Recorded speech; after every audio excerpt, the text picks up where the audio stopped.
Next up, we are going to come to the UK and look at the leadership campaign for the Conservative Party as Boris Johnson steps aside. Remember that whoever wins that leadership race to be the next Tory leader will also be the next UK Prime Minister. And today, the voting actually starts. Conservative MPs vote for the first time in the leadership contest. The hopefuls, who are still left in the race, have to get 30 votes in today's ballot, or they will be eliminated. If all 8 candidates get 30 votes, the one who comes last will leave the race.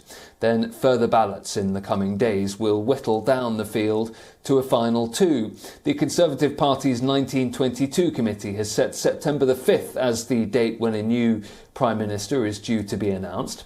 The 8 left in the race after crossing the nomination threshold to make it onto the ballot for today are Rishi Sunak, Liz Truss, Tom Tugendhat, Jeremy Hunt, Penny Mordaunt, Nadhim Zahawi, Kemi Badenoch and Suella Braverman.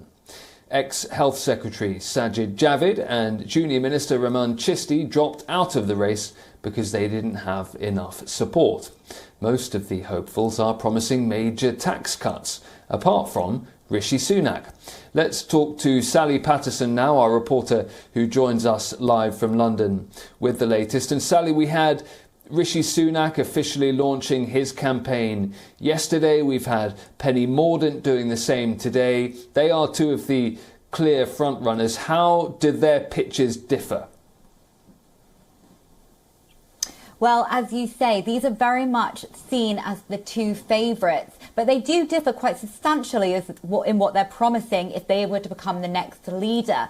With Rishi Sunak, as you said, as the former Chancellor, he is in some ways the continuity candidate. He hasn't backed down on any of his proposed tax increase. You know, he says he's not about to cut tax anytime soon. He says he will do that, but when inflation is under control, he will begin to look at cutting taxes. Now, this is very different from the rest of the candidates, including Penny Mordaunt, who has said that she will start to slash taxes from day one, especially looking at fuel, at VAT on fuel. She'll cut that by half, she says, if she is elected.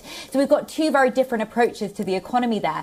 It's also very different how they're positioning themselves in terms of the cabinet that's just fallen. As I say, Rishi Sunak was the Chancellor. He was very central to that cabinet and has actually refused to undermine Boris Johnson. Despite resigning from his cabinet, he hasn't said any bad words about Boris Johnson. He says he still sees him as a very good friend.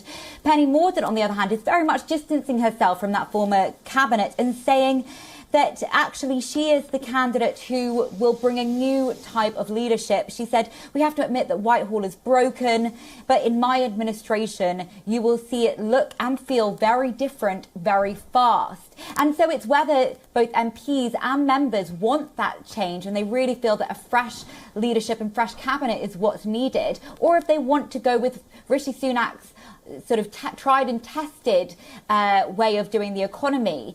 And so we'll really have to wait and see when the 2, well, what we expect is the 2 of them going out to the members after we've seen the other candidates knocked out. And we'll have to see what it is that the members want.